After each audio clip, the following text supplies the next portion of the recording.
మనుషులు మీరు అనవసరంగా వాళ్ళు పెంచి పెద్ద చేస్తారు. వైసీపీకి నన్ను బద్నాం చేద్దామని ఆలోచించే ప్రతి ఒక్కరికి కూడా చెప్తున్నాను, భవిష్యత్తులో ఎవరిని వదలం. గుర్తుపెట్టుకోండి, మీరు కాళ్ళ వేళ్ల మీద పడ్డా కూడా నాకు కనికరం రాదు. గుర్తుపెట్టుకోండి, ఎవరన్నా సరే నమ్మక ద్రోహం చేశారా అస్సలు వదిలేదు. ఎందుకంటే నేను చేసేది యుద్ధం. ఇది ఎవరిని స్పేర్ చేయను. నేను చేసేది యుద్ధం. ఇది మన పార్టీలో ఉండి కోర్టులుగా వచ్చి కోర్టులకు వెళ్ళిపోతానంటే, అలాగే 2019లో చాలా మంది యువ నాయకత్వానికి సీట్లు ఇచ్చాను. నేను బాగా పనిచేశారు. ఒక పంచకర్ల సందీప్ కానీ నిలబడ్డ, ఒక టీసీ వరుణ్ కానీ, మేము తెలియకపోవచ్చు. అనంతపురం చాలా మంది యువత, ఒక చైతన్య కానీ, ఒక రామ్మోహన్ కానీ, వీళ్ళందరూ కూడా చాలా బాగా చేశారు పనులు. ఇలాంటి చాలా మంది ఉన్నారు. ఒక పోతిని మహేష్ కానీ. నేను ఎవరిని అంటే సమస్య ఏమొచ్చిందంటే, అందరినీ ప్రొవైడ్ చేయడానికి 2 సమస్యలు. కొంతమందికి ఇవ్వగలిగాను, ఇచ్చి ఈ అలయన్స్లో భారతీయ జనతా పార్టీ కోరుకోవడంలో కొన్ని సీట్లు వదులుకోవాల్సి వచ్చింది అదనంగా. దాంట్లో కొంతమంది మన వాళ్ళే నష్టపోయారు. మధ్యవర్తిత్వం వహిస్తే ఏమి నష్టపోతుందో నాకు బాగా అర్థమైంది. ఇప్పుడు పెద్ద మనసుతో వెళ్తే మనం చిన్న చేసుకున్న వాళ్ళు అయ్యాం. కానీ మంచిదే, నేను పెద్ద మనసుతో చేసిన తగ్గించుకున్నా కానీ 5 కోట్ల మంది ప్రజలకి మా వాళ్ళు 10 మంది త్యాగం నిజంగా మంచిదే. విదురు నీతిలో ఒకటి ఉండదు. ఒక రాజ్యం కోసం, ఒక కుటుంబం కోసం ఒక వ్యక్తి, గ్రామం కోసం ఒక కుటుంబం, ఒక రాజ్యం కోసం ఒక గ్రామాన్ని వదులుకోక తప్పదని. అంటే ఒక రాజ్యక్షేమం కోసం గ్రామాన్ని కూడా వదులుకోక తప్పదని. అలాగే ఒకసారి మేము రాజ్యక్షేమం కోసం, ఆంధ్ర రాజ్యక్షేమం కోసం నాతో సహా మేము త్యాగాలు చేయాల్సి వచ్చింది. ఒక పార్లమెంట్ సీట్ కూడా వదులుకోవాల్సి వచ్చింది. స్వయాన మా అన్న,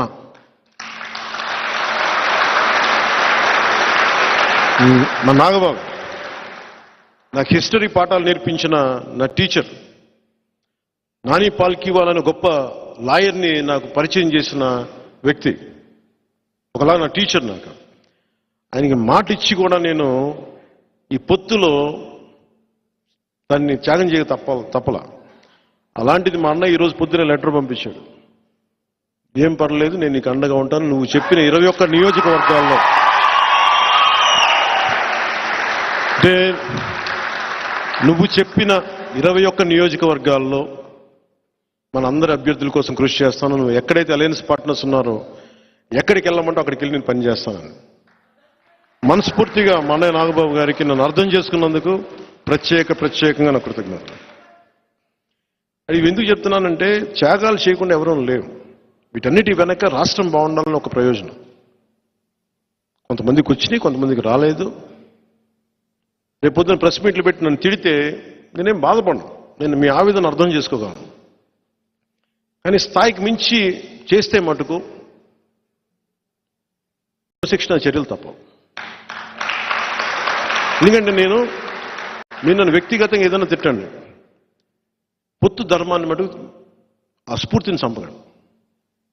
అలాంటి వ్యక్తులు ఎవరన్నా కూర్చొని ఉన్నా కానీ భవిష్యత్తులో కానీ సమీప భవిష్యత్తులో కానీ ఖచ్చితంగా క్రమశిక్షణ చర్యలు తీసుకుంటాను. దాన్ని దయచేసి అందరూ, ఎందుకంటే మా నాగబాబు గారి గురించి చెప్తున్నాను, ఆయనకి మాట ఇచ్చి కూడా నేను వెనక్కి వెళ్లాల్సి వచ్చింది. అలాగే నేను ఎక్కడి నుంచి పోటీ చేయాలి, ఎమ్మెల్యేనా ఎంపీనా అని.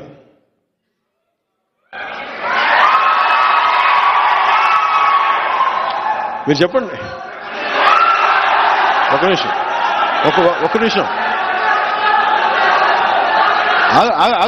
ఆగండి, ఒక నిమిషం ఆగండి. వినండి మాట, వినండి మాట. సైలెన్స్. క్వైట్ ఒక్క నిమిషం. అలాగే ఇప్పుడు నాకున్న తిరుపతి నిన్న ఇచ్చేసాను. అలాగే అన్నిటికంటే కూడా పిఠాపురం వీటన్నిటికంటే కూడా నేను అడిగేది వినండి. అలాగే అది బాగుంది.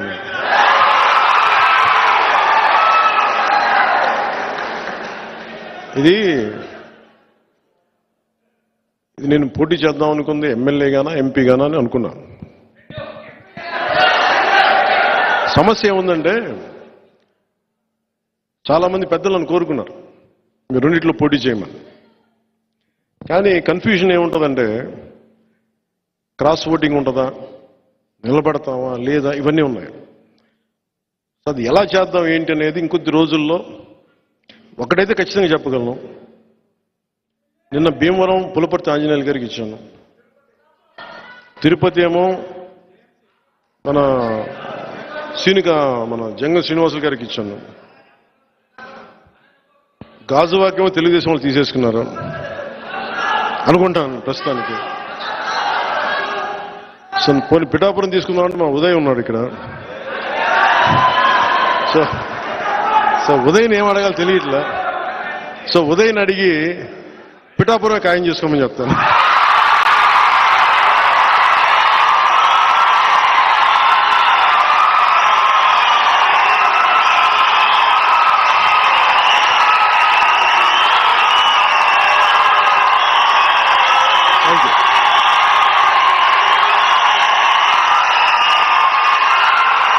పిఠాపురం 2009 నుంచి కూడా 2009 నుంచి కూడా 2009 నుంచి కూడా అందరూ 2014లో పార్టీ పెట్టగానే ఫస్ట్ నాకు పిఠాపురం నుంచి అడిగారు పోటీ చేయమని. మళ్ళీ తెలంగాణలో అడిగారు పోటీ చేయమని. మళ్ళీ పిఠాపురం నుంచి వచ్చింది, 2 చోట్ల నుంచి వచ్చింది ముందుగా. కానీ పిఠాపురం నేను ఎందుకు పోటీ చేయట్లేదు లాస్ట్ టైం అంటే, నేను రాష్ట్రం కోసం ఆలోచించేవాడిని. నేను నిజంగా చెప్పండి, నా ఎన్నికల గురించి ఎప్పుడు ఆలోచించలే.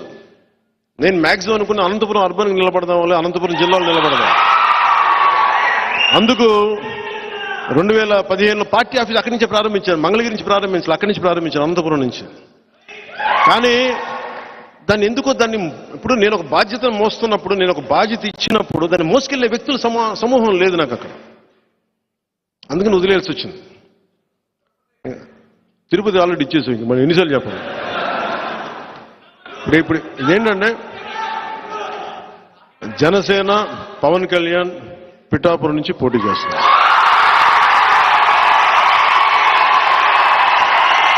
నా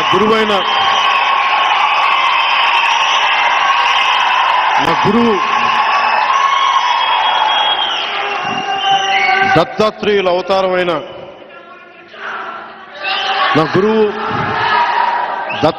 అవతారమైన శ్రీపాద శ్రీవల్లభుడు జన్మస్థలం అది, శక్తిపీఠం అది.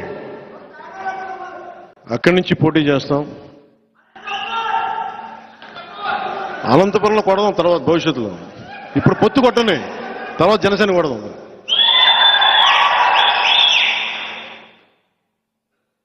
ఎంపీగా పోటీ చేయాలా లేదా అనేది కొద్ది రోజుల్లో అంటే నాకేం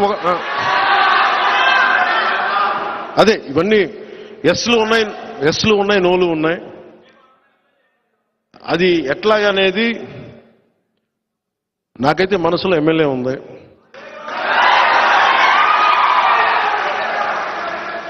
అందుకని నేను దాని మీద ఏం వ్యాఖ్యానించట్లేదు.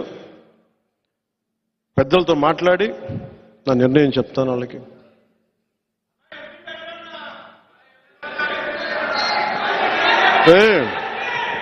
అంటే సీఎం అంటే సెంట్రల్ మినిస్టర్, ఆ మాట కోసమా మీరు? చేద్దాం ముందు కాదు, కొంత నేలని ఇక్కడ కడుగుతాం. ఇక్కడ కొంత పార్టీ నిర్మాణం ఎలా జరగాలి,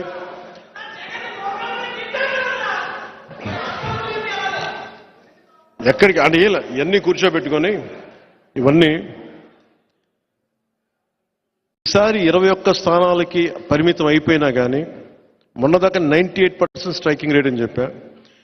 ఇప్పుడు 100% కొట్టాలి.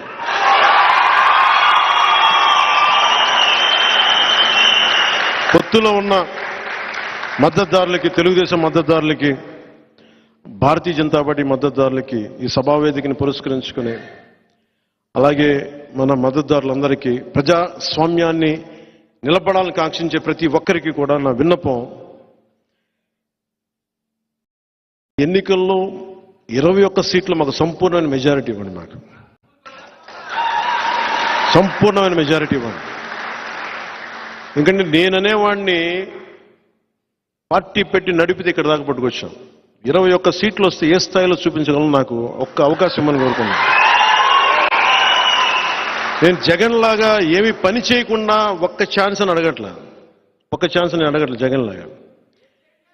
నాకు మీకు 10 సంవత్సరాల తర్వాత ఇప్పుడు నోరు తెరిచి అడుగుతున్నాను, మా 21 సీట్లని, మా పొత్తుని గెలిపించండి. ప్రతి యువతి యువకులకి, పెద్దలకి, పిన్నలకి, అందరికీ కూడా చేతులెత్తి, గుంతెత్తి, నోరెత్తి, చేయెత్తి అడుగుతున్నా, అభ్యర్థిస్తున్నాను, మా పొత్తుని గెలిపించండి, జనసేనని గెలిపించండి.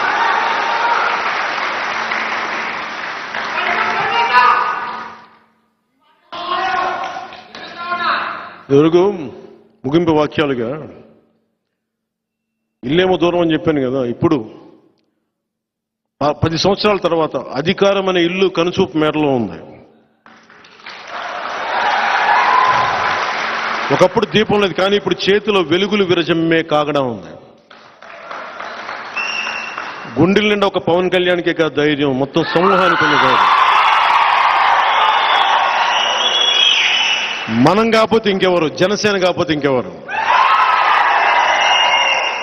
సో మనస్ఫూర్తిగా మీ అందరికీ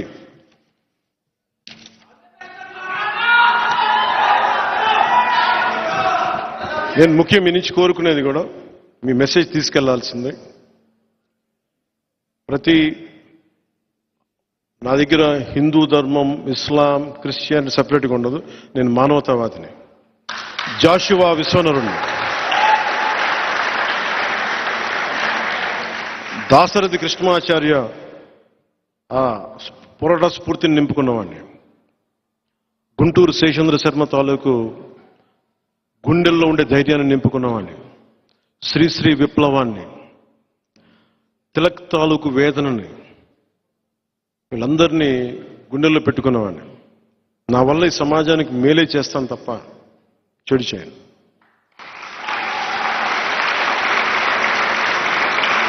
ప్రధానమంత్రి గారు కూడా నేను ఎంత నలిగానో నాకు తెలుసు. ఈ దశాబ్ద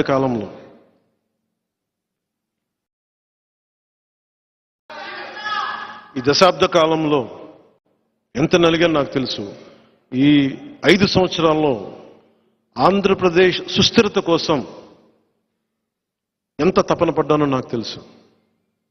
ఈ రోజున భారతీయ జనతా పార్టీ మన పొత్తులోకి రావటం వల్ల జగన్ తోకను కట్ చేస్తున్నాం ఈరోజు.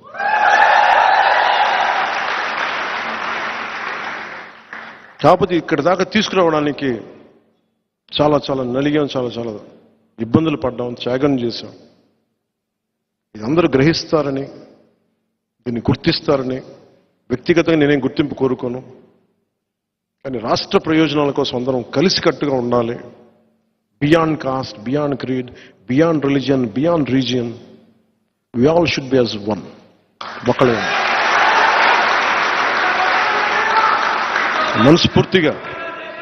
మనస్ఫూర్తిగా మీ అందరికీ, ఏ యువతకైతే ఉపాధి అవకాశాలు లేవో, ఏ మహిళలకైతే ఎంటర్ప్రెన్యూర్స్గా కావాలో, మధ్యతరగతి మహిళలు ఏం కోరుకుంటారో, వారికి ఏం చేయాలి, స్కూల్కి వెళ్ళే ఆడబిడ్డలకి టాయిలెట్ సౌకర్యాల దగ్గర స్కూల్ సౌకర్యాలు కానీ, అన్ని కులస్తులకి అండగా ఉండేలాగా నేను ఎప్పుడు మీకు అందుబాటులో ఉంటాను. ప్రతి ఒక్కరికి చెప్తున్నాను. ఈ రోజున నేను జనవాణి కార్యక్రమం ఈరోజు అధికారంలో లేనప్పుడు ఈరోజు తిరిగాం. రేపు పొద్దున అధికారం వచ్చినప్పుడు కూడా ప్రతి నెల జనవాణి కార్యక్రమం పెడతాం. మా వాళ్ళు తప్పు చేసినా,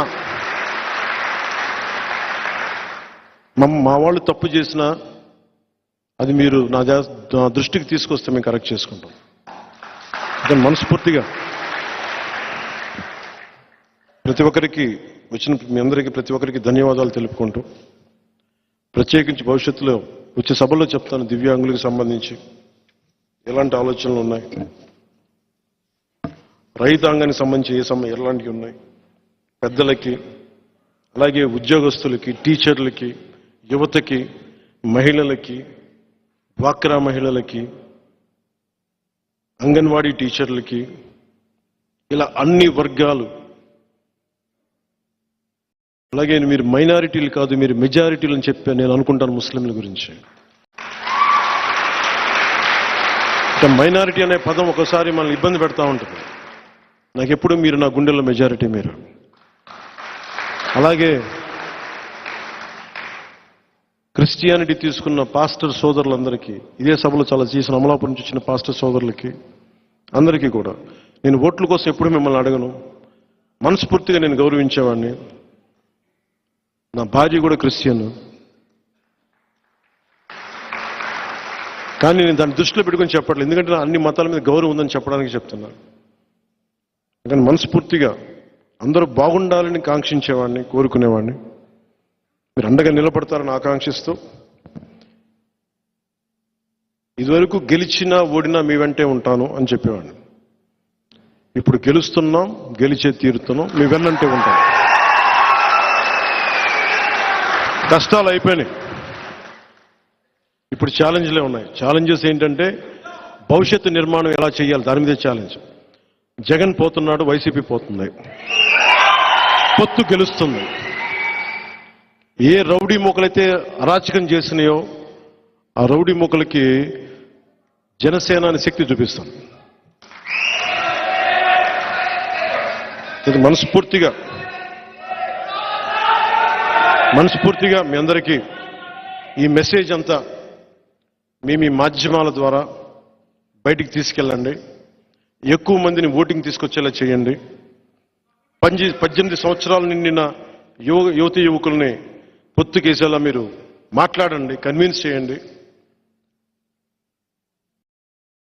ఆంధ్రప్రదేశ్ రాష్ట్రాన్ని చీకటి నుంచి వెలుగులోకి తీసుకురండి. మనందరి బాధ్యత ఇది. నా బాధ్యత నేను నిర్వర్తిస్తున్నాను. మీ బాధ్యత మీరు, మనందరి బాధ్యత ఎవరి కాళ్ళను నిర్వర్తిద్దాం. సోషల్ మీడియా గురించి,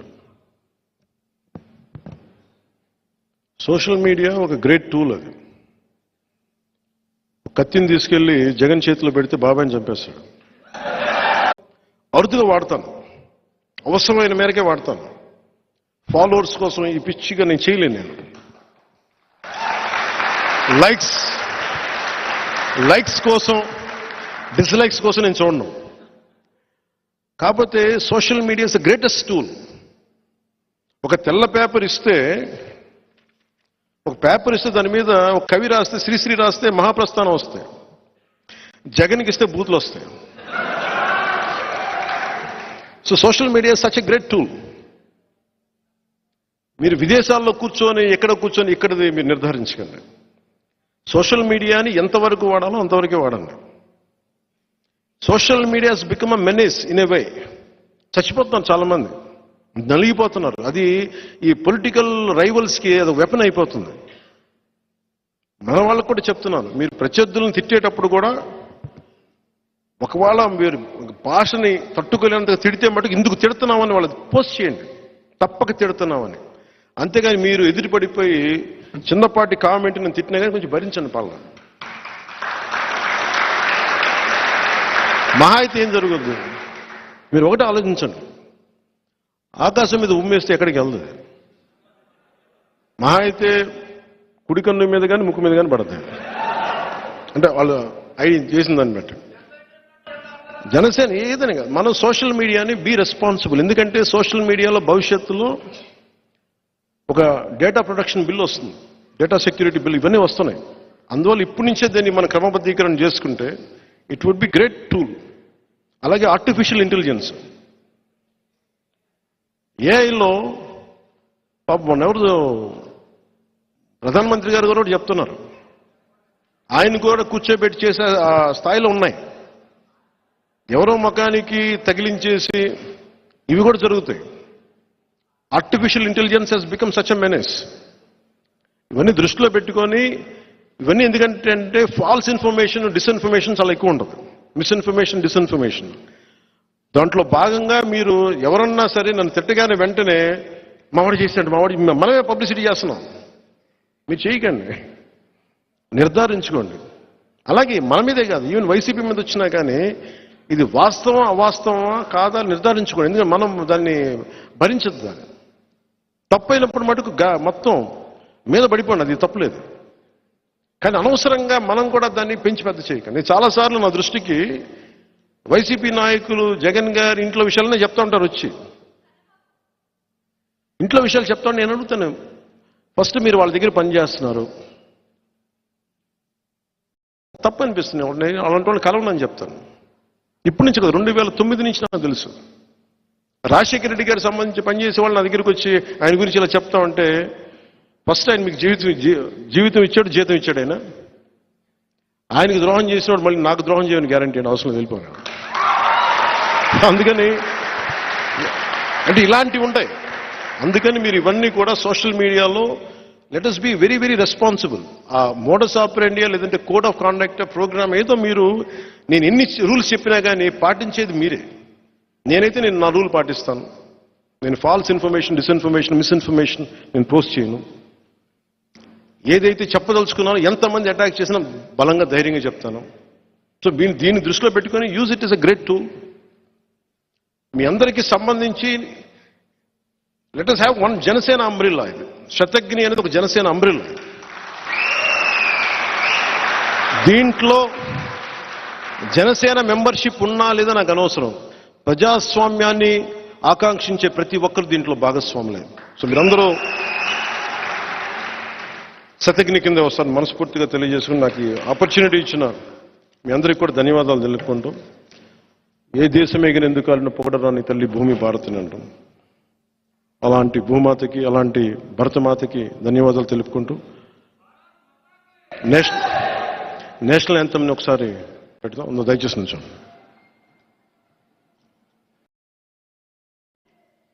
जनगण मन अधिनायक जय हे भारत भाग्य विधाता। पंजाब सिंध गुजरात मराठा द्राविड उत्कल बंगा। विंध्य हिमाचल यमुना गंगा उच्चल जलधि तरंगा। तव शुभ नामे जागे, तव शुभ आशीष मागे। गाहे तव जय गाथा, जन गण मंगलदायक जय हे भारत भाग्य विधाता। जय हे जय हे जय हे जय जय जय जय हे।